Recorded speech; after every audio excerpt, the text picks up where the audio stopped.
નમસ્કાર મિત્રો, વસ્તી ગણતરી 2027 અંતર્ગત ખાલી અથવા તો ખંડિયેર અથવા તો જે 7 નંબરના પ્રશ્નમાં અલગ અલગ પ્રકારના મકાનો છે એની એન્ટ્રી કઈ રીતે કરવી, ઘર યાદીમાં આપણે જઈશું અને એની અંદર તમે જોઈ શકો છો. સૌથી પહેલાં આપણે મકાન નંબર પસંદ કરવાનો છે. લાઈન ક્રમાંક તો એની જાતે જ આવી જશે.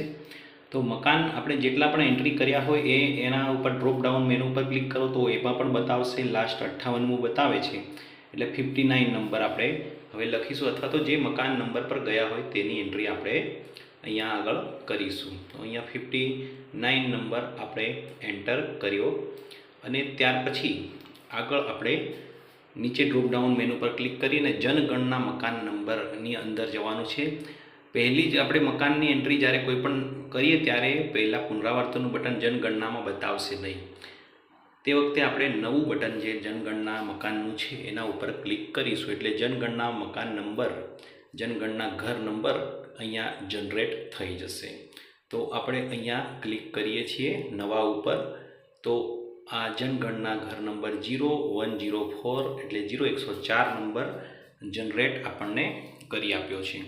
હવે આગળ આપણને એસી આઈડીનું પૂછે એટલે એમણે પોતે ઓનલાઈન એન્ટ્રી કરી છે તો આપણે ના કરીશું અને આગળ વધીશું. એટલે એમને પૂછવાનું હોય છે પણ નથી કરી તો આગળ વધીશું. આ રીતે ચોથા નંબરનો પ્રશ્ન આપણી સામે ખુલી જશે.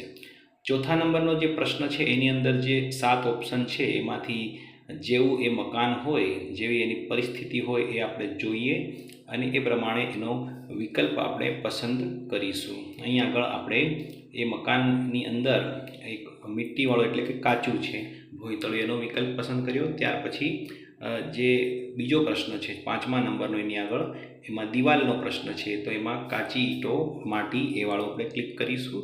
જેવી પરિસ્થિતિ હોય તેવું આપણે ક્લિક કરીએ છીએ અને એની છત જે છે ઘાસ ફૂસ આ બધી જે પ્રશ્નો છે એની અંદર 6ઠ્ઠા નંબરમાં આપણે ટીક કરીશું. હવે જે ખૂબ જ મહત્ત્વનો પ્રશ્ન છે 7 નંબરનો, આની અંદરથી નક્કી થાય છે કે આગળ આપણે 34 પ્રશ્નોના જવાબ આપવા કે ન આપવા. આની અંદર કુલ 10 વિકલ્પો છે. એમાં જો રહેઠાણ હોય તો પહેલો વિકલ્પ, રહેઠાણ સાથે અન્ય ઉપયોગ હોય તો બીજો વિકલ્પ.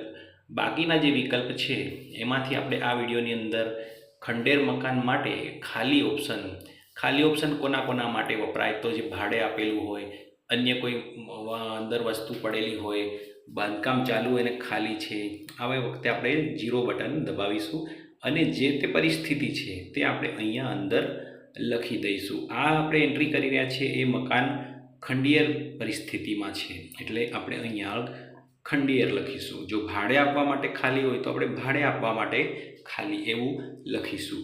અન્ય કોઈ કામ માટે આપણે એને ખાલી રાખી મૂક્યું હોય તો આપણે એ કારણ અહીંયા લખી શકીશું. એટલે જ્યારે 0 નંબરનો ઓપ્શન આપણે ટીક કરીએ છીએ ત્યારે એનું કારણ આપણે અહીંયા લખવાનું થાય છે. એટલે આ રીતે અહીંયા આગળ ખંડિયેરની સ્થિતિ એવું આપણે નોંધ કરી અને પછી આગળ આપણે નેક્સ્ટ બટન દબાવીશું એટલે આગળ વધશે એપ્લિકેશન અને ત્યાર પછી આગળના કોઈ પણ પ્રશ્નોનો જવાબ માંગશે નહીં. જે આગળ ભર્યા છે એ બધા ઓકે થઈ જશે અને એની અંદર કુટુંબ નંબર પણ જે માંગતું નથી એટલે જનરેટ થતો નથી. એટલે આ રીતે 34 પ્રશ્નોના જવાબ એમાં સીધા થઈ ગયા અને એ એપ્લિકેશનની અંદર એ ઘરની જે પરિસ્થિતિ છે એ સેવ થઈ જાય છે. હવે આપણે એને કઈ રીતે જોઈ શકીશું એના માટે આપણે અહીંયા આગળ ડેટાની અંદર જઈ અને જે પરિવારની એન્ટ્રી છે જે હજુ સિંક્રોનાઇઝ કર્યા વગરના ડેટા છે, ડેટા સુધાર કરો એની અંદર જોવા મળે છે. આ મકાન સિંક્રોનાઇઝ વગરનું છે, હજુ સુધી ઓનલાઈન કર્યું નથી તો એની અંદર બધી પરિસ્થિતિ બતાવે છે. એના અંદર આપણે જઈ અને જે કંઈ હજુ સુધાર કરી ત્યાર પછી અહીંયા સિંક્રોનાઇઝ કરવા માટેનું જે બટન છે એના ઉપર દબાવી દઈશું એટલે એ ડેટા પણ ઓનલાઈન સિંક્રોનાઇઝ થઈ જશે.